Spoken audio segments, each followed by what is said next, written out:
सर्वोच्च क्वालिटी वाला परम सुख की और वो भी स्वाधीन सुख की प्राप्ति कराने के लिए भगवान अरिहंत प्रभु ने धर्म शासन की स्थापना की। ये बात आपने पहले कभी सुना है या आप पहली बार सुन रहे हैं? इस प्रकार का सुख का वर्णन, ऐसा भी सुख होता है, वो आपने कभी सुना है या नहीं सुना? सुना है।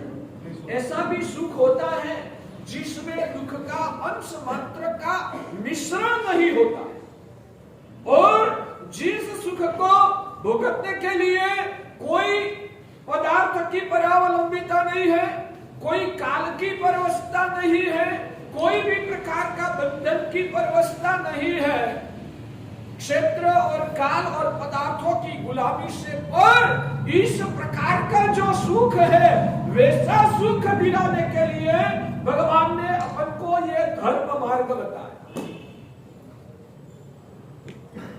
हमारे वहां शास्त्र में एक बात आती है, जिनको पैसा पसंद आता है ना, उनको पैसा की प्राप्ति का मार्ग भी पसंद आता है।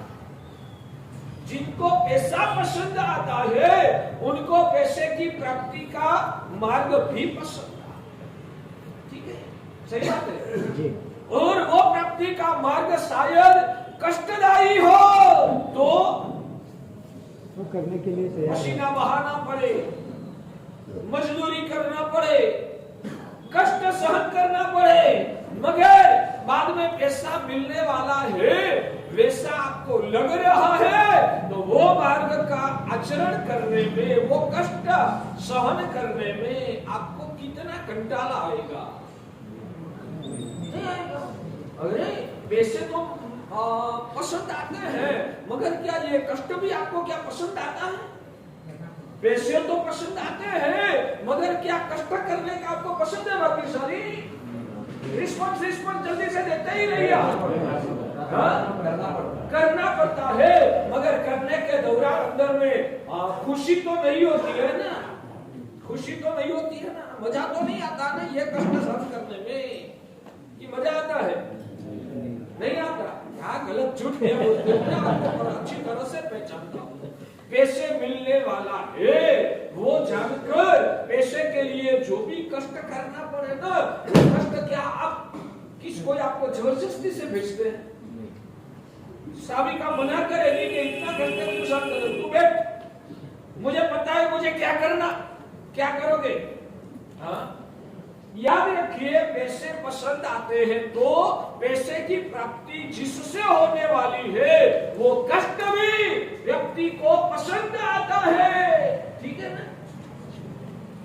आरोग्य पसंद है तो आरोग्य की प्राप्ति का जो भी उपाय है ना, डॉक्टर ने बोला कड़वी दवाइयां पीना पड़ेगा, डॉक्टर ने बोला कि ये आपको भूखा रहना पड़ेगा, कोई आपका मित्र आपको जबरदस्ती से खाना खिलाएंगे, डॉक्टर ने बोला है खाना आज खाना नहीं है, 3 दिन के लिए आप रुको, नहीं तो आपका जो रोग है वो इतना भारी है, बढ़ जाएगा ना, तो शायद मौत भी आ सकता है, वैसा डॉक्टर ने आपको बोल दिया है।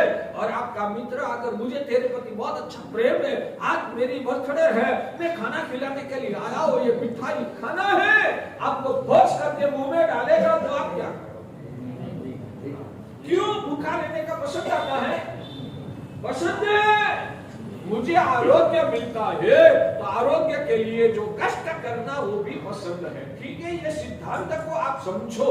जिनको जो चीज अच्छी लगती है उस चीज को पाने के लिए जो भी उपाय करना पड़ता है ना, वो उनको पसंद आता है, वो खुशी खुशी से करता है। ठीक है, आप लोगों को प्रश्न होता होगा कि महाराज साहेब पूरा संसार का त्याग कर देते हैं और चारित्र जीवन के आपके हिसाब से आपको जो लग रहा है कि कष्ट कर रहे हैं, पैदल चलना है, ठंडी गर्मी को सहन करना है, भूखा रहना है, ये माथे सिर के बाल का लोच कराना है, महाराज साहब कितना कष्ट करते हैं। सच में कहिए, आपको लग रहा है कि गुरु महाराज कष्टमय जीवन जी रहे हैं, वैसा आपको लग रहा है या नहीं लग रहा है? बोलो ना, लग रहा है। तो कभी मन में प्रश्न पैदा होता है कि हमको तो कष्ट पसंद नहीं आता, गुरु महाराज इतने कष्ट क्यों सहन करते हैं, और कष्ट सहन करके भी, इतना कष्ट सहन करने के बाद भी हमारे चेहरे पर उदासीनता, बेचैनी, व्याकुलता कितनी ज्यादा होती है।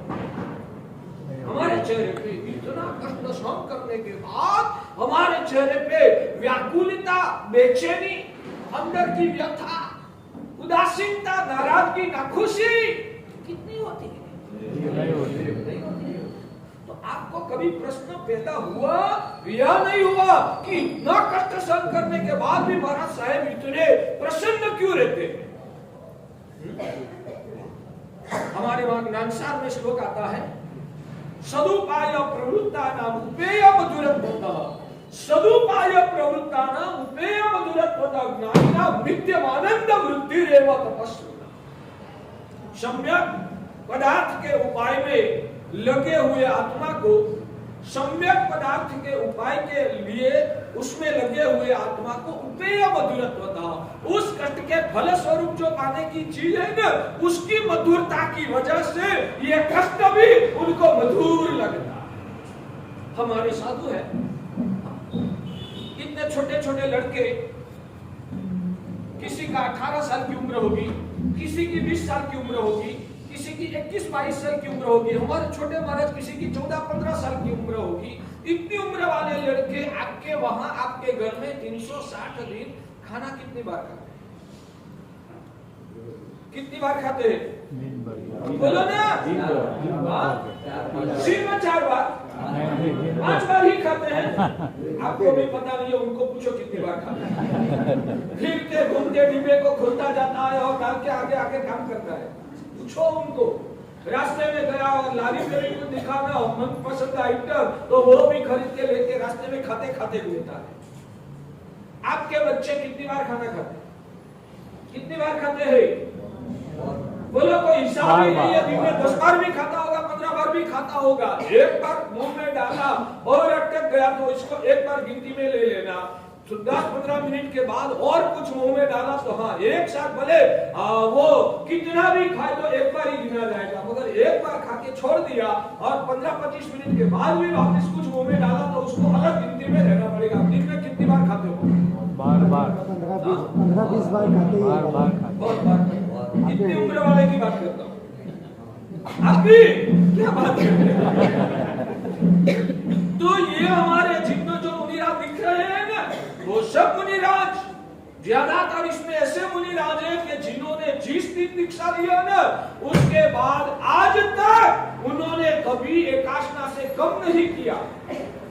आइमिल की होली किया तो पारने में भी एकाशना, उपवास किया तो उपवास के पारने में भी एकाशना। आप ये बड़े बुढ़े महाराज को जानते हो ना? ये बुढ़े महाराज को आप जानते हैं? उनकी दीक्षा कहाँ हुई थी? कोल्हापुर में ही हुई है। ये बुढ़े महाराज की दीक्षा कहाँ हुई थी? कोल्हापुर में। आपके वहां उनकी दीक्षा हुई है। दीक्षा का कितना साल हो गया? 5 साल। कितनी उम्र में दीक्षा लिया था? 60। कितनी उम्र में दीक्षा लिया था? पता है आपको? 68 साल की उम्र में उन्होंने दीक्षा लिया था। 5 साल हो गए, आज 73 साल की उम्र है। 5 साल में उन्होंने नवकाशी कितनी बार की? 5 साल में उन्होंने नवकाशी कितनी बार किया? 73 साल की उम्र है। आपको तो वो एक 1.5 महीने का व्यासना करना है ना, तो भी आप ऊंचे नीचे हो जाते हैं। 1.5 महीने का व्यासना की बात हो। ये भारत माता ने 5 साल में वो कितना कितना विहार करके आए और 73 साल की उम्र तक आज भी उन्होंने शायद दीक्षा के बाद एक भी दिन एकाशना से कम नहीं किया।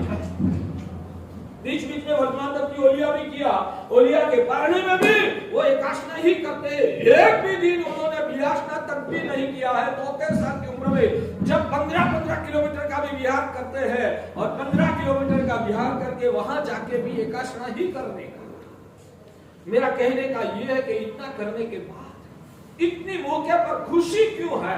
दीनता साधु को नहीं होती है, क्योंकि सदुपाय प्रवृत्तानां उपेय मधुरत्वतः, सम्यक चीज जो प्रिय चीज है उस चीज को पाने के लिए कष्ट करना पड़े ना, वो भी समझदार व्यक्ति को अच्छा लगता है। ये सूत्र सोनेरी सूत्र, स्वर्ण सूत्र लिख के ये अच्छी चीज को पाने के लिए पुरुषार्थ करने वाली आत्मा को वो पाने वाली, प्राप्त होने वाली जो चीज है उसका माधुर्य की कल्पना से कष्ट में भी उनको मजा।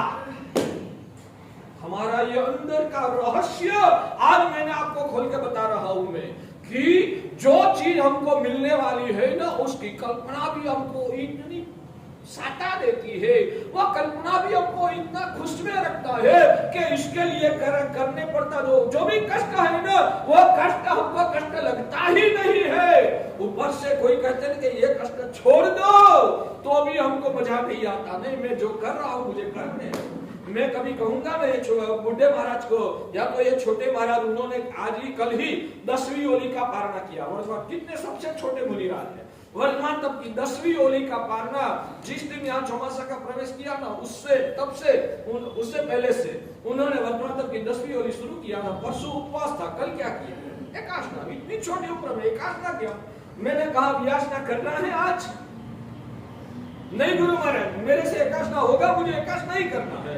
ये बुढ़े महाराज बुढ़े है तो मुझे भी संभालना तो पड़ता है, मेरे भरोसे से आए हैं। तो कभी वो एकादशा होली किया तो मैं कहता हूँ कि आज आपको व्यासना करना है, आज आपको व्यासना करना है तो कर लो। मगर दीक्षा के बाद एक भी दिन उन्होंने एकादशा से कम नहीं किया। और शायद मैं खोज करके भी बोल देता कि व्यासना करना है, मैं दावा करके कहता हूँ शायद मेरी आज्ञा से वो व्यासना करते भी सही, मगर अंदर से रोते होते कि गुरु महाराज कहते तो करना पड़ता है, मेरे एकादशा छूट गया। यानी कि सम्यक दृष्टि आत्मा को प्राप्त होने वाला जो परम पद है उसकी कल्पना, उसकी संवेदना, उस सुख की जो धारणा है ना वो इतनी मीठी लगती है कि उन चीज को पाने के लिए चारित्र जीवन में जो भी कष्ट करना पड़ता है ना वो कष्ट भी सम्यक दृष्टि आत्मा को मधुर लगता है। ये धारा में जब आपको बदलाव आएगा न तब ही आपका मोक्ष मार्ग का दरवाजा खुलेगा। ये धारा के रूप में आपका जब परिवर्तन होगा, आपको आत्म कल्याण के लिए कष्ट भी मीठा लगेगा, आत्म कल्याण के लिए कष्ट भी मीठा लगेगा और भौतिक सुखों की रेलम है वो भी आपको त्रासदायक जब महसूस होगी। ये संसार को बढ़ाने वाला है, 84 लाख योनि में मुझे भटकाने वाला है, मेरी आत्मा को बर्बाद करने वाला है। भौतिक सुखों के बारे में जब ये विजन क्लियर होगा तब समझना कि आपको सम्यक दर्शन का स्पर्श हुआ है। जब तक प्रभु की आज्ञा के अनुसार आत्म कल्याण करने वाला कष्ट मीठा नहीं लगता है और संसार के भौतिक सुख जो संसार को बढ़ाने वाला है वो आपको त्रासदायक अनर्थकारी अंदर से महसूस नहीं होता है, तब तक समझना कि अभी तक आप कितना भी धर्म करते होंगे आपको सम्यक दर्शन भी प्रकट नहीं हुआ। और बिना सम्यक दर्शन कितना भी धर्म करते रहो आपकी आत्मा का तात्विक विकास शुरू भी नहीं होता है। इसलिए दर्द होता है कि आप कितनी भ्रमणा में फंसे हुए हैं, कितना भी धर्म कर लेते हो मगर अंदर का जो बीज क्लियर होना चाहिए ना वो ही नहीं हुआ है। तो ऐसे इस प्रकार के धर्म से पुण्य ठीक है हो जाएगा मगर आत्मा का विकास नहीं होगा तो भवांतर में आपकी आत्मा की हालत क्या होगी। सच में कहूं आज के जमाने में आपको जो भी सुख मिला है ना, आज के जमाने में आप लोगों को जो भी कुछ मात्रा में सुख मिला है ना वो पुण्य से मिला। आपको आज के समय में जो भी सुख मिला है वो पुण्य से मिला है और जो पुण्य जिस पुण्य से मिला है ना वो पुण्य आपको धर्म करने से मिला।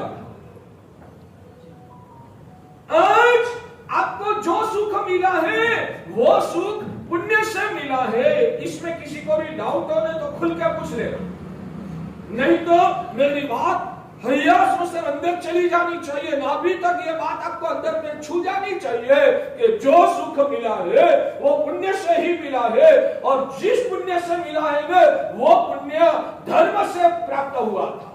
जिस पुण्य से ये सुख मिला है ना वो पुण्य धर्म से मिला था। तो इसमें कोई पुरुषार्थ का गोल नहीं? नहीं, धर्म का पुरुषार्थ हमने किया था ना, मैं वो तो कर रहा हूँ, धर्म का से मिला। हम सांसारिक मेहनत करते हैं, आप कितनी भी मेहनत करो, आपसे तो मजदूर ज्यादा मेहनत करता है तो आपको उनको आपसे भी ज्यादा मिलना चाहिए। मजदूर जो है वो 24 घंटे में कितने घंटे मेहनत करते हैं, आप कितने घंटे मेहनत करते हो। आप ऑफिस जो भी बड़ी बड़ी ऑफिस में चेयर पर बैठ कर काम करने वाले 2-4 क्या है दो चार कागज पर सिग्नेचर कर दिया और लाखों की कमाई हो जाती है। मेहनत आप ज्यादा करते हो या आपकी ऑफिस में काम करने वाला मजदूर ज्यादा मेहनत करता है? मेहनत कम ज्यादा हो लेकिन पुरुषार्थ तो कर रहे हैं ना। और पुरुषार्थ कितना भी हो मगर पुण्य तो होना जरूरी है ना। मेहनत कितना भी किया पुण्य ही नहीं है तो क्या होगा? मेहनत का मैं विरोध नहीं करता हूं मगर महत्व मेहनत का या पुण्य का है वो अलग विषय अलग समय पे बताएंगे। अभी मुझे जो बताना है उस विषय में एक बार आगे चलिए कि आपको जो सुख मिला है वो पुण्य से मिला है भाग्यशाली, और वो पुण्य धर्म से आया हुआ है। मगर धर्म करके जो पुण्य मिला उस पुण्य से जो सुख मिला है ना वो आपका किया हुआ धर्म, या तो आपको वो पैदा हुआ जो पुण्य है ना वो कैसे पैदा हुआ था? मैं कहता हूं कि बिना सम्यक दर्शन और भौतिक सुखों की लालसा से आपने धर्म किया था। आज सुख के अंदर आपको धर्म करने का मन नहीं होता है। तो हम लोग आपको पकड़ पकड़ के थोड़ा कुछ धर्म करवा देते हैं, थोड़ा कुछ धर्म हम आपको प्रेरणा करते हैं कि आपको ये करना पड़ेगा, प्रतिक्रमण तो करना ही पड़ेगा, वजुषण तक तो आपको विहार तक करना ही पड़ेगा। हम फोर्स करते हैं, आपके मित्र लोग भी आपको प्रेरणा करते हैं तो हो जाता है, वो अलग बात। मगर अंदर से रुचि धर्म करने की कितनी होती है? अंदर से धर्म करने की रुचि कितनी होती है भाग्यशाली? नहीं होती है। उसका कारण मैं आपको बता रहा हूं। उसका कारण यह है कि पहले आपने धर्म किया था इसलिए पुण्य की वजह से आपको यहाँ सुख मिला है, मगर वो जो धर्म किया था ना वो सम्यक दर्शन के बिना ही किया था। वो जो धर्म किया था, जिस धर्म से आपको पुण्य पैदा हुआ है, वो जो धर्म किया था ना वो सम्यक दर्शन के अभाव में बिना सम्यक दर्शन आपने धर्म किया था, इसलिए आपका जो पुण्य हुआ ना वो अनुबंधी पुण्य हुआ है। भगवान कहते हैं कि जहां आत्मा की रुचि नहीं है, जहां परम पद का अभिलाष नहीं है, जहां आपका दर्शन निर्मल नहीं बना यानी कि सम्यक दर्शन प्रकट नहीं हुआ है, वैसी हालत में गतानुगतिकता से या तो भौतिक स्वार्थों की वासना से आप जितना भी धर्म करते हैं ना, धर्म किया तो पुण्य तो मिलेगा मगर उसके साथ भावधारा की निर्मलता नहीं होने की वजह से वो जो धर्म आपका था ना वो उससे पैदा हुआ जो पुण्य था ना वो पुण्यानुबंधी पुण्य नहीं हुआ। सम्यक दर्शन के साथ जो धर्म किया जाता है वो पुण्यानुबंधी पुण्य का निर्माण करता है। याद रखिए, सम्यक दर्शन के साथ जो धर्म किया जाता है वो धर्म पुण्यानुबंधी पुण्य का निर्माण करता है, और पुण्यानुबंधी पुण्य के उदय में सुख समृद्धि मिलने पर भी उनकी निर्लेप दशा, उनकी आत्म भावना वो निरंतर अखंड रहती। और पापानुबंधी पुण्य से जो सुख मिलता है उस सुख में व्यक्ति आत्मा का भान को भूल जाता है। परलोक सुधारने की अभिलाषा, मोक्ष में जाने की अभिलाषा उनके अंदर में पैदा ही नहीं होती है। वो संसार के पदार्थों की लालसाओं में आसक्त हो जाता है। उसको धर्म करने की रुचि, सच में कहूं न तो आज आप लोग भी जो धर्म करते हैं न वो सिर्फ लालसा से धर्म करते हैं या तो आप डर से धर्म करते हैं। यहाँ बैठे हुए ज्यादातर आप लोगों की हालत ये है कि आप जो भी धर्म करते हैं या तो लालसा से धर्म करते हैं या तो आप लोग डर से धर्म करते हैं, अंदर की रुचि से आप धर्म नहीं करते हैं। हर रोज मुझे बोलना पड़ेगा यार, पूरा पूरा भरने का। और जो दरवाजे में चैन लेके बैठे हैं ना उनको कहना चाहता हूँ कि भाई दरवाजा तो खुला रखिए पुण्यशाली, और आगे दब जाइए पुण्यशाली। बहुत सारी जगह यहाँ साइड में भी है पुण्यशाली।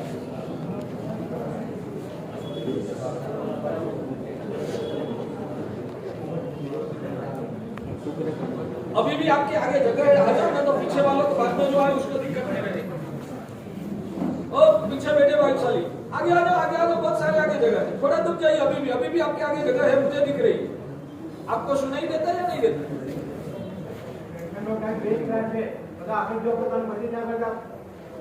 जो रोज के बोलना पड़े। भाग्यशाली आज शास्त्रों का क्रीम, शास्त्रों का रहस्य, अंदर का सार मैं आपको बता रहा हूं कि हम जो भी धर्म करते हैं, आप लोगों की बात करूं, आप जो भी धर्म कर रहे हैं ना या तो आप डर से कर रहे हैं या तो लालच से कर रहे हैं। मेरा स्टेटमेंट आपको जम रहा है या नहीं जम रहा है? किसी को पूछना है तो पूछो। मैं बहुत सोच समझदारी से बोल रहा हूँ। मेरा ये स्टेटमेंट आपके लिए है, आपको जम रहा है या नहीं? मैं जो बोल रहा हूँ वो सही है या गलत? लालच यानी क्या? देखो, शास्त्रों में ज्ञानियों ने बताया है कि पुण्य से सुख मिलता है। पूरा तो भरोसा नहीं है, मगर फिर भी शायद इस बात में कुछ दम हो। मरने के बाद जहां जाऊंगा वहां सदगति तो चाहिए ना? आपको सदगति चाहिए या नहीं चाहिए?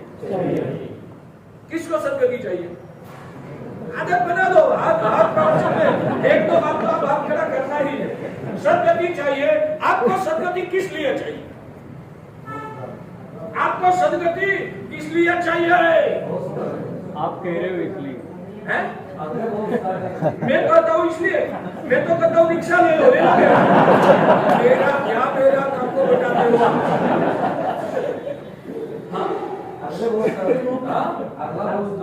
अगला भाव सुधारने के लिए। अगला भाव सुधारना, उसका मतलब क्या? साधन सामग्री। सही आपका क्लियर ही है। दूसरे भाव में सदगति मिलनी चाहिए, यानी कि जहाँ कोई दुख न पड़े वैसा अनुकूलता से भरा हुआ संसार मिलना चाहिए। वो ही आपकी सदगति की व्याख्या। यानी कि भावांतर में भी हमको सुख, समृद्धि, अनुकूलता, मान सम्मान, निरोगी काया, सब भौतिक रूप से अनुकूलता प्राप्त हो, इसलिए आप धर्म करते हैं। ठीक है साहब, यहाँ भी हमको सब मिल ही रहा है ना, सभी अनुकूलता तो है हमारे पास। कहाँ सब अनुकूलता? पोस्टमार्टम करोगे तो पता चलेगा। घर में कितनी परेशानी है। 4 महीने में, 12 महीने में तो घरवाली के साथ कितने झगड़े होते होंगे। रहने दो ना, मुझे बोलना नहीं। हाँ, धंधा में कितनी परेशानी है, कितने रुपये फंस जाते हैं निकालने के लिए, कितना लोही पानी एक करना पड़ता है, क्या नहीं है? मैं सब जानता हूँ। क्या सब ठीक है? क्या गलत बोलते हैं? और हमारा ये विजन क्लियर हो गया कि ये लोग सुखों के ढगले के बीच में भी दुखी है। ये लोग, मैं गलत बोलता हूं तो आप भी प्रचार करना मेरे जैसे। ये लोग सुखों के ढगले के बीच में भी दुखी है। वो जब पता चला ना, इसलिए इस संसार को लात मार के ठुकरा के हम यहाँ आ गए। मेरा स्टेटमेंट गलत हो तो आप मेरे सामने बहस कर सकते हैं। क्या बोलते हैं? डिबेट कर सकते हैं आप मेरे सामने। मेरा यह स्टेटमेंट सही है या गलत है? आप लोगों की बात करता हूं जो जाजम पे बैठे हैं। सुखों के यानी कि भौतिक समृद्धियां के ढगले के बीच में आप लोग अंदर से पारावार दुखी है। वो देख के हमने संसार को छोड़ के दीक्षा लिया है। नहीं जमता है? बाईपास हो जाता है या आगे नहीं साहब, बाल मुनि जो दीक्षा लेते हैं उन्होंने ये कहाँ देखा होता है? उन्होंने भवों देख किया है। और सच में कहूं वो तो कोरी स्लेट है। आप लोगों को समझाना मुश्किल है। हमारे वहां कहावत है ना कि जो लिखी हुई काबर चित्री जो स्लेट होती है ना, जिसमें पहले बहुत कुछ लिख दिया हो ना, उसके पर सही लिखना, सही ढंग से वो अक्षर को उपसाना वो कठिन है। कोरी स्लेट है तो उसमें बहुत अच्छी तरह से, हाँ अच्छा ठीक है, हम लोगों ने उनको ये सिखाया कि ये संसार दुखदाई है, दीक्षा लेने जैसा है। क्या ये छोटे बाल मुनि है ना, उनको पता नहीं था कि दीक्षा लेने के बाद कभी भी मोबाइल को नहीं छुपाएंगे? उनको पता नहीं था? पता था या नहीं था? हाँ। दीक्षा लेने के बाद जिंदगी भर के लिए 6 महीने में एक बार सिर के बार का लोच कराना पड़ेगा। क्या उनको पता था या हमने उसको अंधेरे में रखा था? दीक्षा लेने के बाद जिंदगी भर के लिए कभी हमें फैन, एसी वगैरह का यूज नहीं करना है। कितनी भी गर्मी हो हमें सहन करना पड़ेगा। क्या दीक्षा लेने से पहले हमने उनको दिखाया था या नहीं दिखाया? दीक्षा के बाद कभी भी मम्मी को भी छूना नहीं है, हमने बताया था या अंधेरे में रखा? दीक्षा लेने के बाद कभी खिलौने से खेलना नहीं है, कभी फ्लाइट में उड़ना नहीं है, कभी शिप में हमें मजा लेने के लिए जाना नहीं है, बोट में बैठना नहीं है। सब बताया था या नहीं बताया था? पूछ लीजिए। अंधेरे में हमने नहीं रखा था। इलेक्ट्रिसिटी का यूज नहीं करना है, आइसक्रीम नहीं खाना है, होटल में नहीं जाना है, ये सब उनको राइट्सों में मजा लेने के लिए नहीं जाना है। बताया था या नहीं बताया? बताया था।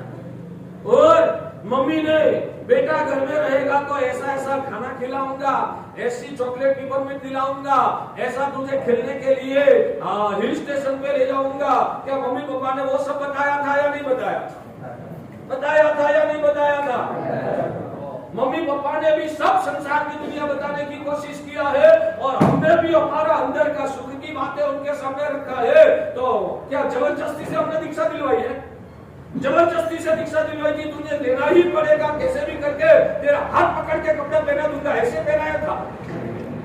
तो वो समझदारी से यहाँ आए हैं या बिना समझ आ गए हैं? समझदारी से। कोई हमने लालच नहीं दिया था, यहाँ आएगा तो आचार्य की पदवी दिला दूंगा, मेरे जैसे हाथ पे बिठा दूंगा, वैसा नहीं बताया था। हाँ, क्या कहना है? समझदारी से 8 साल का वो लड़का ने जो दीक्षा लिया है, समझदारी से लिया है या बिना समझ लिया है? समझदारी से। सब समझदारी है, मगर पिछले जन्मों में वो मोक्ष मार्ग की और आत्म तत्व की साधना करके यहाँ आए हैं, इसलिए दोनों चीज उनके सामने बताई गई थी। हमने भी कहा था दीक्षा लेने के बाद ये भौतिक दुनिया नहीं मिलेगी और जिंदगी भर के लिए पालन करना है। 5 साल के बाद तूने बोला मुझे नहीं चलता है तो नहीं चलेगा, सब बताया था। फिर भी उनकी आंखों में हमने पढ़ा कि अंदर का वैराग्य है, अंदर की आत्मा की रुचि है, अंदर से जीव पात्र है। ऐसा जब हमको लगा ना, बाद में दीक्षा दिया। बोलो 8 साल की उम्र का बच्चा को क्या समझदारी होती है, आप बताइए? समझदारी से लेता है या बिना समझ लेता? आपका जो दावा है बोल देना। समझदारी से लेता है। आप लोग नादान हैं, कोई आपके पास डीपली समझ नहीं है और तुक्का लगाते हैं, बस जो मन में आया वो बकते रहना, वो आपकी आदत है। आपकी आदत है मन में जो आया वो बोलते रहना, कभी भीतर में जाकर सत्य को खोजने की कोशिश भी आप नहीं करते हैं। इतने साधु ने शायद दीक्षा लिया, आपको शायद दिमाग में नहीं बैठा, तो क्या करोगे? डायरेक्ट बाहर और कोई नास्तिक के सामने आप भी बोलने लगोगे ये तो दीक्षा लेने की उम्र थोड़ी है, कुछ तो परिपक्वता आनी चाहिए ना। मगर तू उनके सामने बोलते, मेरे सामने आके बोलना, मैं सब जवाब दूंगा। जिसके पास कोई जवाब नहीं है वहां बक बक करने से क्या फायदा? जिसके पास जवाब है उनके पास आके तू तेरा जिज्ञासा व्यक्त करे तो तुझे समाधान भी जमता है। तो अपनी बात वो थी। हाँ, ये बात महत्व की आप समझिए कि मेरे भगवान कहते हैं कि धर्म करने से पुण्य मिलता है और उस पुण्य से ये सुख समृद्धियां मिलती है, मगर बिना सम्यक दर्शन, आत्म रुचि के बिना और विश्व का हिताहित का और स्वपर का भेद को समझने के बिना गतानुगतिकता से जो धर्म किया जाता है उस धर्म से पापानुबंधी पुण्य पैदा होता है। आप लोगों की दर्द की बात हो, शायद थोड़ा कुछ पुण्य में आपने भरोसा रखा है, शायद गारंटी तो नहीं है, फिर भी आपने रखा है, मगर पुण्य का भेद एक है पुण्यानुबंधी पुण्य और दूसरा है पापानुबंधी पुण्य। वो जो भेद रेखा है ना, उस भेद रेखा के बारे में आपने कभी सोचा भी नहीं है। भगवान की पूजा करने से पुण्य होगा, रात्रि भोजन करने से पाप होगा, नलकार वाली गिनने से पुण्य होगा, झूठ बोलने से पाप होगा, कोई जीव को सेवा करने से पुण्य होगा, किसी को पीड़ा देने से पाप होगा। यहाँ तक ही ज्यादातर आपकी सोच सीमित रही है, मगर पुण्यानुबंधी पुण्य होगा या पापानुबंधी पुण्य होगा, उस बारे में आपने कभी डीप में जाने की कोशिश किया है या नहीं किया? भगवान कहते हैं कि पुण्य या पाप वो जितना महत्व की चीज है, उससे ज्यादा महत्व तो वो है कि आपने किया हुआ पुण्य पाप जो है वो पुण्यानुबंधी है या पापानुबंधी है। उसका महत्व मोक्ष मार्ग की साधना में आत्मा के लिए ज्यादा महत्व की चीज है, उस बारे में तो आप कभी गंभीरता से सोचते ही नहीं। तो मेरे भगवान कहते हैं कि सम्यक दर्शन के साथ जो धर्म पुण्य किया जाता है वो पुण्य पुण्यानुबंधी पुण्य होता है। सम्यक दर्शन के साथ जो धर्म किया जाता है उससे पुण्यानुबंधी पुण्य होता है, और मिथ्यात्व की दशा में ज्यादातर जो धर्म किया जाता है वो धर्म पापानुबंधी पुण्य होता है। चलो आगे। भगवान कहते हैं कि पुण्यानुबंधी पुण्य से भी जीव को लक्ष्मी समृद्धि प्राप्त होती है। पुण्यानुबंधी पुण्य से भी जीव को लक्ष्मी समृद्धि प्राप्त होती है। पापानुबंधी पुण्य से भी जीव को लक्ष्मी समृद्धि प्राप्त होती है। कुछ समझ में ना आए तो पूछना, ये सब समझोगे तो सुना हुआ प्रवचन सफल है, बाकी 1 घंटा पास कर दिया, अंदर में उतरा ही नहीं तो प्रवचन का तात्विक लाभ आपको प्राप्त नहीं होगा। इसलिए बात को दोहरा के बोलूंगा। नैसार के भोग में फिर नैसार को भौतिक सुख की कोई नियत तो नहीं हुई थी, फिर उसको सम्यक दृष्टि कैसे? बताओ सब बताऊंगा। पहले ये डेफिनेशन क्लियर करो, बाद में उनको सम्यक दर्शन। भगवान कहते हैं कि सम्यक दर्शन का कारण की भूमिका प्रकट हो चुकी थी, यानी कि मिथ्यात्व का जोर खत्म हो चुका था। नैसार को नैसार की अवस्था में भले मिथ्यात्व का सिर पड़ल रह गया, मिथ्यात्व का कचली रह गई, मगर मिथ्यात्व का अंदर का बल जो है ना वो टूट गया था। इसलिए उनका पाप का अनुबंध नहीं हुआ और व्यवहार सम्यक एक अपेक्षा से आ गया। व्यवहार सम्यक एक अपेक्षा से देव गुरु और धर्म के प्रति उनकी रुचि शुरू हो चुकी थी। इसलिए तो गुरु को देख के खुशी हुई। आपको वास्तव में गुरु को देखकर खुशी होती है वैसा मानने का कोई कारण नहीं। आपको गुरु को दिख के, गुरु का गुरुत्व दिख के, गुरु का चारित्र दिख के आपको खुशी होती है क्या? कोई भी गुरु जो गुरु वास्तव में डालते हैं, आपको कड़क शब्दों में बोलते हैं और आपको आशीर्वाद देते हैं। आप आशीर्वाद लेने आए, गुरु महाराज मेरा संसार ठीक हो जाए, गुरु महाराज ने आशीर्वाद दिया तेरा संसार जल जाए। हम आशीर्वाद देते हैं तो मन में भावना तो वही रखते हैं, मगर शायद मुंह से हमने खुल्ला बोल दिया तेरा संसार जल जाए ऐसा। आज आपको दुकान का नया ओपनिंग करना था, आप आशीर्वाद देने के लिए आए, मैंने आशीर्वाद दिया तेरा संसार जल जाए, मैं कैसा लगूंगा? आपको सच में कहूं तो तात्विक रूप से गुरु अच्छे नहीं लगे हैं। गुरु आपको आपका संसार में जो सहयोग रूप हो जाते हैं वो आपको अच्छा।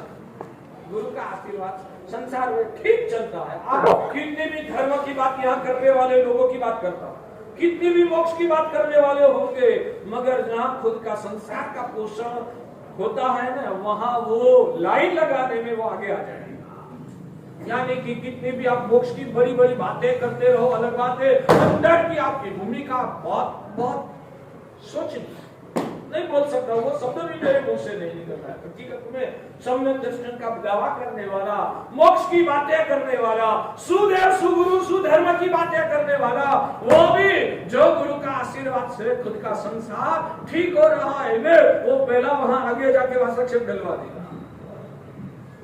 मोक्ष की बातें करना अलग बात है, अंदर की निर्मल जो सुनसार रेवती की भूमिका थी ना, वो भूमिका होना वो एक अलग बात है। भाग्यशाली आप आत्मवंचना करते कि मैं अरियन भगवान को ही भगवान मानता हूँ, पंचमहावतारी साधु को ही मैं गुरु मानता हूँ, भगवान ने दिखाया हुआ धर्म में ही मैं आस्था रखता हूँ, सब बोलने की बातें है।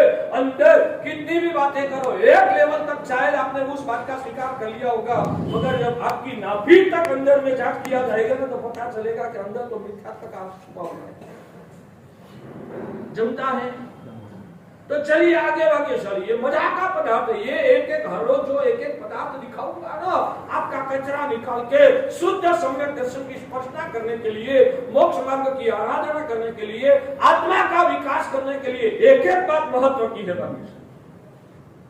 तो धर्म करने से पुण्य तो मिलता ही है। जानबूझ के एक बात को 2-3-4 बार घुमा के बताऊंगा, क्योंकि आपका विजन क्लियर है।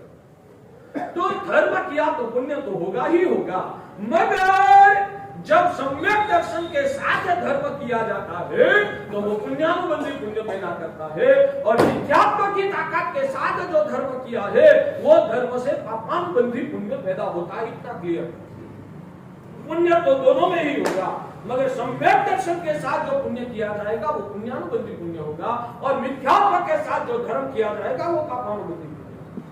ठीक है, आगे चलिए। पुण्यानुबंधी पुण्य भी पुण्य ही है, पापानुबंधी पुण्य भी पुण्य ही है, दोनों पुण्य है, क्योंकि धर्म करने से पुण्य मिला है। तो वो पुण्य जब भी उदय में आएगा तब आपको भौतिक सुखों की रिलमछेल करा देगा। वो पुण्य भले पापानुबंधी हो तो भी आपको सुख समृद्धियां मिलेगी, पुण्यानुबंधी पुण्य हो तो भी सुख समृद्धियां मिलेगी। सुख समृद्धि तो कहता है कि मेरे को तो पुण्य से लेना देना है, तूने पुण्य किस भाव से पैदा किया उससे मुझे कोई लेना देना नहीं है। पुण्य किया है तो सुख मिलेगा, मगर भगवान कहते हैं कि पुण्यानुबंधी पुण्य से जिनको लक्ष्मी मिली है ना, लक्ष्मी का मतलब सब प्रकार की समृद्धियां समझ लेना। पुण्यानुबंधी पुण्य से जिनको लक्ष्मी मिली है ना, वो व्यक्ति अंदर में रहा हुआ सम्यक दर्शन का अंश जो पुण्य का अनुबंध है, उनके प्रभाव की वजह से भौतिक समृद्धियां के बीच में भी वो आसक्त नहीं होता। पुण्य का तो उदय हुआ मगर पुण्यानुबंधी था ना, इसलिए उस समृद्धियां के बीच में भी वो अंदर से निर्लेप रह सकता है। कितनी भी समृद्धियां के बीच में भी वो उनका आत्मभाव जीवंत रहता है। कितनी भी समृद्धियां के बीच में भी ये सब तो विनाशी और आत्मा से पराई चीज है, वो समझदारी इतनी आत्मसात हुई होती है कि उनको वो संपत्ति कितनी भी मिले वो अंदर से अहंकार और आसक्ति से ग्रस्त नहीं होता। संपत्ति चली जाए तो वो अंदर से दिन भी नहीं होता।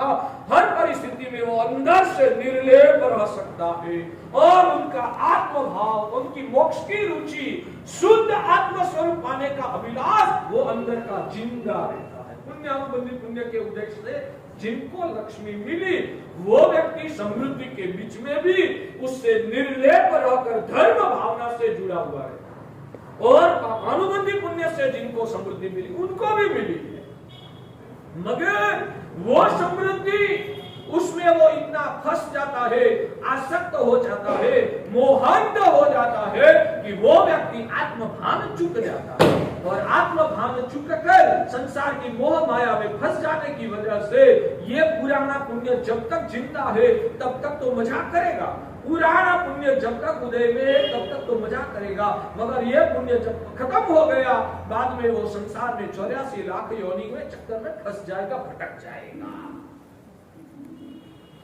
तो ज्ञानी आत्मा सिर्फ मेरा वर्तमान कैसा है वो सोच के वहां भटकता नहीं है, वो आगे की परंपरा को लक्ष्य में रखता है। और मिथ्या दृष्टि आत्मा वर्तमान की मजा में फंस जाता है, वो आगे की सोच भी नहीं सकता। पूछना है कुछ? नहीं, बिल्कुल नहीं पुण्यशाली।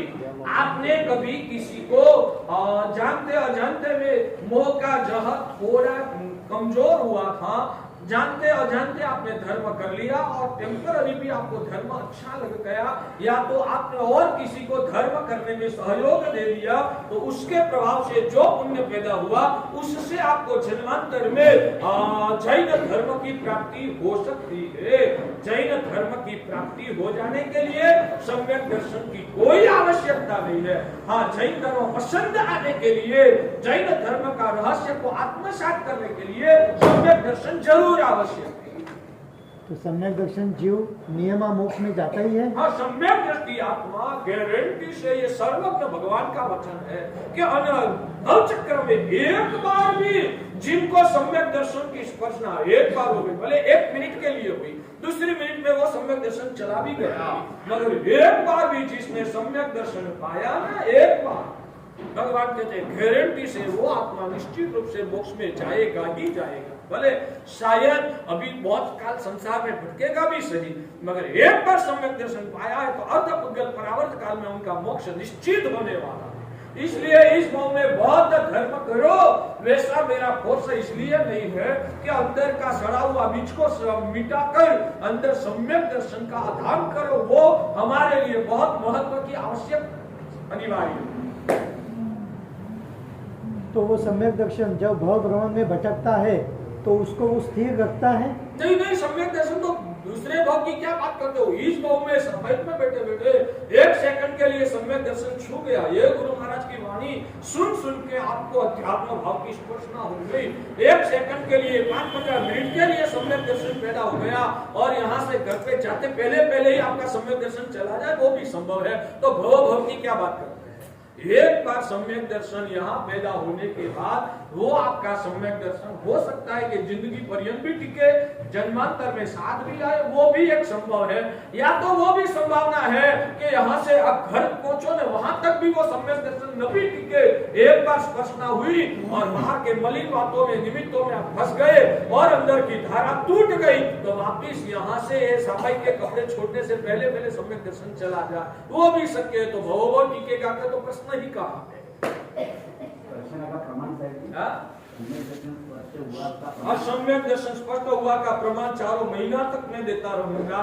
मैंने बताया ना कि जिनको संसार अंदर से असार लगता है, ये मिली हुई सब सामग्रियां जो है वो विनाशी है और आत्मा के लिए भारभूत है।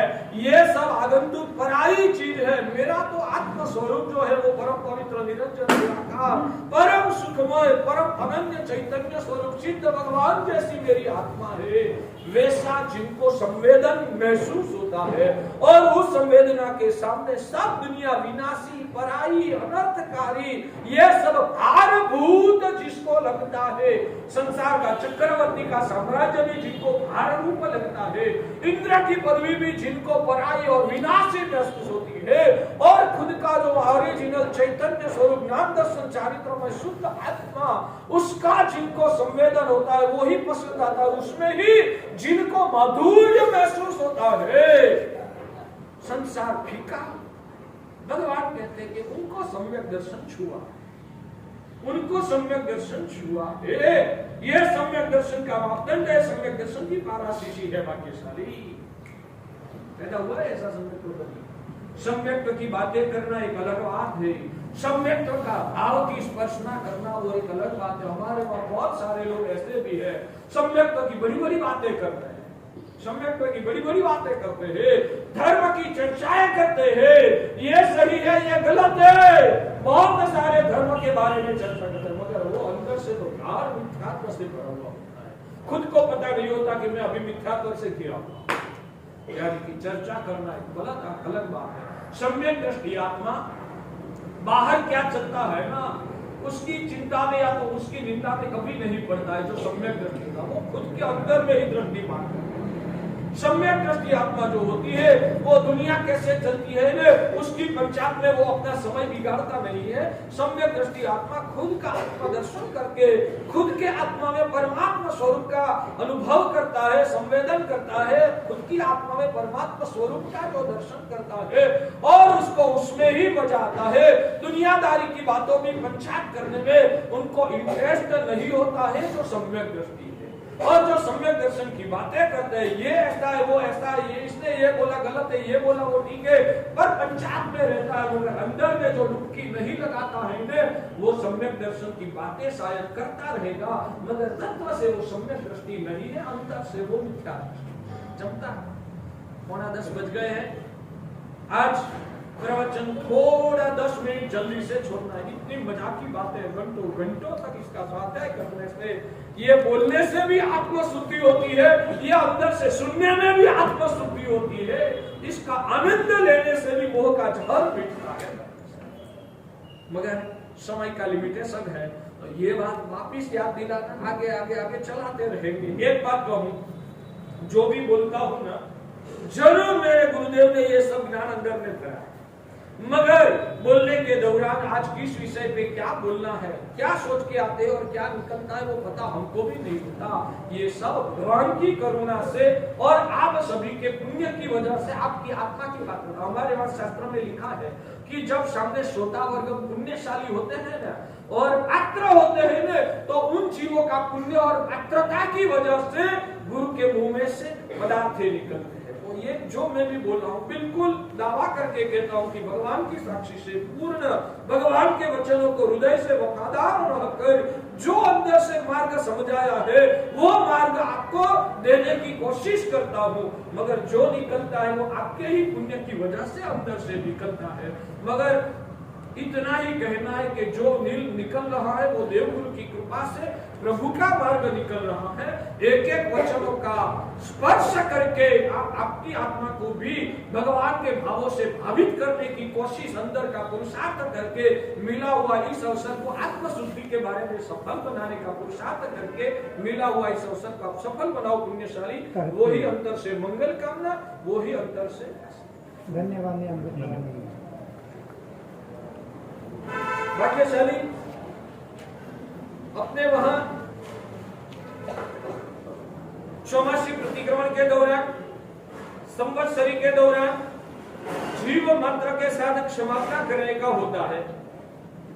जीव मात्र को तो प्रतिक्रमण के दौरान मिच्छामि दुक्कडम करके हमने क्षमा याचना किया, मगर जो हमारे पूजनीय वर्ग होते हैं उनके साथ क्षमापना ऐसे ही नहीं की जाती। उनका क्षमा याचना विनय भाव के साथ करना चाहिए, यानी कि गुरु बंधन करके बहुमान भाव से गुरु के साथ क्षमापना करना है। तो वो क्षमापना प्रतिक्रमण के दौरान भाइयों को तो गुरु महाराज के साथ साथ हो जाती है, और ये जो बहनें हैं, बहनों को ये चौमासी प्रतिक्रमण गुरु महाराज के साथ नहीं होता, तो उनकी क्षमापना कैसे होगी? जिसको हमारे वहां शौक में खामना बोलते हैं, तो वो क्षमापना यानी कि खामना हर चौमासी के बाद दूज तिथि के दिन किया जाता है। तो आज सब साध्वी जी महाराज, सब बहनें भी क्षमापना करेंगे। भाइयों में भी जिन्होंने गुरु के साथ प्रतिक्रमण नहीं किया है तो उनको भी ये कामना करना चाहिए। तो हमारे भाइयों के लिए और हमारे जो आगम रत्न विजय जी गुजरी संघ में चौमासु है, उन्होंने चौमासी प्रतिक्रमण मेरे साथ नहीं किया था, वो भी यहाँ कामना करेंगे। तो आप सभी को आज कामना करना है, और कामना करने में भी 15-20 मिनट जाएगी, इसलिए प्रवचन थोड़ा जल्दी से छोड़ रहे। प्रवचन छोड़ने से पहले ऋषि मंडल सूत्र का एक बार स्वाध्याय कर लेंगे, उसके बाद सर्वमंगल करके कामना की विधि शुरू होगी। चलो ऋषि मंडल और ये दान सुदान तुम्हारे अनुगत ज्ञान संसावरण ए दोबे संस्कार सुभावना मंगला अंतरे आई मंगलम बोले आनंदा चरणों नमस्कार में आपके आदितम अग्निजलम ब्रह्मणा बिंदु रेखा कोनि तो निजा सुमाग्रंथ मनोबल विश्वदलम वैदिक मान भूत पद्मे तत्पदम लोमिनिमलम परमिज्य क्षमो नमः परमेश्वर सिद्ध चक्र चादिज्य चक्र भय ओम नमो रद्वेष्टिभ्यो सिद्धेभ्यो नमो नमः ओम नमः सरस्वतीभ्यो उपाध्यायभ्यो नमः ओम नमः सरसाभ्यो ज्ञानेभ्यो नमो नमः ओम नमः तत्तदृष्टिभ्यो चारित्रेभ्यस्तु ओम नमः श्रीयते तु श्रीयते दरदार्य तकं त्वं माने स्वस्ते विद्यतं तमिदं स्वरितम आदिपदं काम रक्षे परम रक्षे समस्तकं तृतीयं से नेत्रदे त्रिगुणस्वनाथ काम पंचमं मुखं रक्षे सचवस्य गतिकं सप्तम रक्षे नागेन्द्र पादां तम रक्षे रक्षो ओम राम ह्रीं रूम रूम ह्रीं ह्रीं ह्रौं ह्रः ओम सवसंदान संचारित्रेभ्यो ह्रीं नमः गुरु ओम नमः तांत सर्वेषु द्वय प्रतिपदां सुदाता सुराता सिद्धुनि विसरावतं पूज्य नमः सराध्या प्रतिके गानकृष्ण चारित्रेभ्यो नमः मध्ये दिनदान तुमलोका नमोलोक सुदरदि प्रसारदति नमः हरदादि समेत काटा दितै रंगतंग संगमेर पुत्र लक्षयंका उच्चै उच्चै स्तर तारा तारा मंडलमयका नजोति सकारं नमिके बंदासरकं नमामि विष्णुमारं लाटकं निरंजनम अक्षयं निर्मलं शांतं बहुलं ज्ञानप्रदितं वीर्यं निरहंकारं शांतं जलवन्तरं स्वमितं सात्यं राजमतं रामवतं चिरसम्भूतं धैर्यं सर्वरीतं सागरं गतियानं सर्वमेतं परं प्रापरं प्राप्तं परं प्राप्तं गुणं द्विगुणं च त्रिगुणं गुणं प्रचोदनं महावतं परं प्राप्तं सकलं निष्कलं दृष्टं निरुक्तिमादिवर्जितं निरंजनं निराकान्तं दीनेकवचनं नित्यं समुद्रं शुद्धं शुद्धमन्त्र ज्योतिर्मादिव लोका लोक प्रकाशम् ओम ह्रीं अरहं नमः रदा प्रतिमर्द फले संतमुदमानः अतुमिजेत्रादे उत्पद्यतेत्रा कर्णै नीजे नीजे युक्ता धातव्यात् सुननाद सुनत्माकारं निकुलेशा प्रभा परामस्मात् नामस्वरूपं शिरसनिलयितारं वीनीलो मणतो सुतमणका धाकनिं तीर्थात्मन मंडलं स्म चन्द्रमस्फुरतु नादसिति समासितो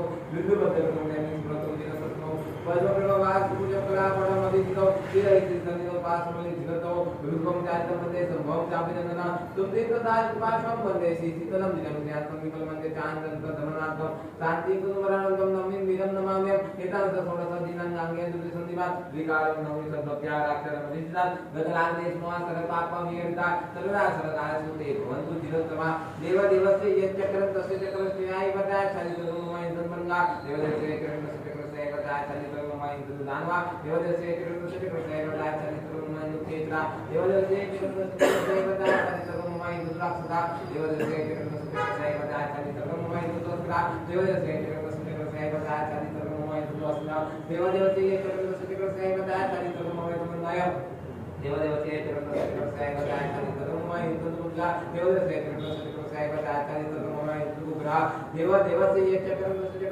बताया चालीस तक मोबाइल तो दूसरा देवदेव से चक्रस्य बताया चालीस तक मोबाइल तो दूसरा देवदेव से चक्रस्य बताया चालीस तक मोबाइल तो दूसरा देवदेव से ये चक्रस्य बताया चालीस तक मोबाइल तो दूसरा देवदेव से चक्रस्य बताया चालीस तक मोबाइल तो दूसरा देवदेव से चक्रस्य बताया चालीस तक मोबाइल तो दूसरा देवदेव से ये चक्रस्य बताया चालीस तक मोबाइल तो दूसरा देवदेव से चक्रस्य बताया चालीस तक मोबाइल तो देवदेव से चक्रस्य बताया चालीस तक मोबाइल तो देवदेव से ये चक्रस्य बताया चालीस तक मोबाइल तो सीएका देवदेव से चक्रस्य बताया चालीस तक मोबाइल तो देवता देवदेव से चक्रस्य बताया चालीस तक मोबाइल तो गुणका देवदेव से ये चक्रस्य बताया चालीस तक मोबाइल तो सीका देवदेव से चक्रस्य बताया चालीस तक मोबाइल तो देखला देवदेव से ये चक्रस्य बताया चालीस तक मोबाइल तो सुकाकी देवदेव से ये चक्रस्य बताया चालीस तक मोबाइल तो याकी देवदेव से चक्रस्य बताया चालीस तक मोबाइल तो सुकाकी देवदेव से चक्रस्य बताया चालीस तक मोबाइल तो सुकाकी देवदेव से चक्रस्य बताया चालीस तक मोबाइल तो सुकाकी देवदेव से चक्रस्य बताया चालीस तक मोबाइल तो सुकाकी देवदेव से चक्रस्य बताया चालीस तक मोबाइल तो सुकाकी देवदेव से चक्रस्य बताया चालीस तक मोबाइल तो सुकाकी देवदेव से चक्रस्य बताया चालीस तक मोबाइल तो सुकाकी देवदेव से चक्रस्य बताया चालीस तक मोबाइल तो जुड़ी देवदेव से चक्रस्य बताया चालीस तक मोबाइल तो गंत्री देवदेव से चक्रस्य बताया चालीस तक मोबाइल तो कोयला देवदेव से चक्रस्य बताया चालीस तक मोबाइल तो चित्रा देवदेव से चक्रस्य बताया चालीस तक मोबाइल तो मानवी देवदेव से चक्रस्य बताया चालीस तक मोबाइल तो गणी देवदेव से चक्रस्य बताया चालीस तक मोबाइल देवई देवदेव से चक्रस्य बताया चालीस सर्वात्म सामन बात सुने वही तिगो तुमसिया मुद्रा तस्या विरब्ध ताविरब्ध जगति रजत विधिसुर पाताल वाष्णो देवा देवा भूति वाष्णो सर्वाष्णो की देवा सरे रक्षतु मामत योदि लब्धय येतु परमावधि लब्धय ते सरे उन्नो देया माम सम रक्षन्तु सर्वदा भुवने नमः बुद्धादि देशानि सर्वादि प्रवादि तत् बुद्धिरुति तत् सर्वसुरिताता अंतर्ग्लास पुरुषर संकर्ष सिद्धिनो व्यक्ति तत् अखिल महानसर्दि प्राप्तेभ्यो नमो नमः दुर्जना मुतवेताना पिशाच मुद्राला ते सर्वसंतु देव देव प्रभाव ओम ह्रीं क्लीं श्री दुर्गु लक्ष्मी भविष्यति सरस्वती जयपा विद्या कृष्णा नित्या नित्यम दुर्गा कामना कार्ड साधन पालनी माया विधि लोकि कला काली कलिप्रिया एता सर्व महादेव्यो वर्तन्ते अद्वत्रे वयं सर्व प्रयत्नन्तु कान्तिं लक्ष्मी दुष्टिमति दिव्य गोप्य सुखी काप्य श्री ऋषि मंडल स्तवा वार्तिक तीर्थनाथ जगन्नाथ विग्रह राज्य में जले के जले हो स्वप्नादि में गोरे तो लक्ष्मी मानव राज्य प्रस्थान राज्य पद प्रस्थान जब लक्ष्मी विद्यालय प्राप्त होने सत्य भार्याति लभते भार्या पुत्राति लभते सुतम विद्यार्थी लभते विद्याम नर सुरनाथता चौरे लोपे पड़े कांते लिखिता तुम मुझे प्रश्न सिद्धि वे सती शाश्वती गुर्जवत लिखित तुम बल के गुर्जवाले धारितम सर्वदानि सर्व विनीनाथ भूतै प्रेतै ग्रहे अते विचारे कुंडले ग्रहे माता पिता तमो जय मुक्ति दाता संते ओम भूर्भुवः परिणमः शास्त्रज्ञ तै मुक्ते जय जय यत् फल सर्वतो तो वे तत्व महासुत्रम नवदीय वसे कते दिन विचार करते बालाते पदते आजम लाली तपक तो पूजा इत्वा दिनावली अससा तिगो जब कार्यक्रम संजीयते सतम मतोतर पाकर ये पठंती दिजे दिजे तेजाम यादव दे प्रभाव दे माधव दे व्याव तातन काय करे सोत्र वेतन महातेजो जीव वंश प्रत्यदि दुत्ते ततर भय भवे सत्तम के एकदम पदम प्राप्त दे शुद्धात्मा परमानंद नदिता विश्व में भगवत ज्ञान कल्याण सोचने गता सान परंतु भी भूयस्तो निवर्तते इदम स्तोत्रम महास्तोत्रम सिद्धं कर्मणा स्मरणा क्या पाल लभ्य दे ब्रह्म भाग्यशाली हो अष्टमी और नवमी के दिन जो शांति सिद्धेश्वर तप और नैमित्य का प्रारंभ करना है बार बार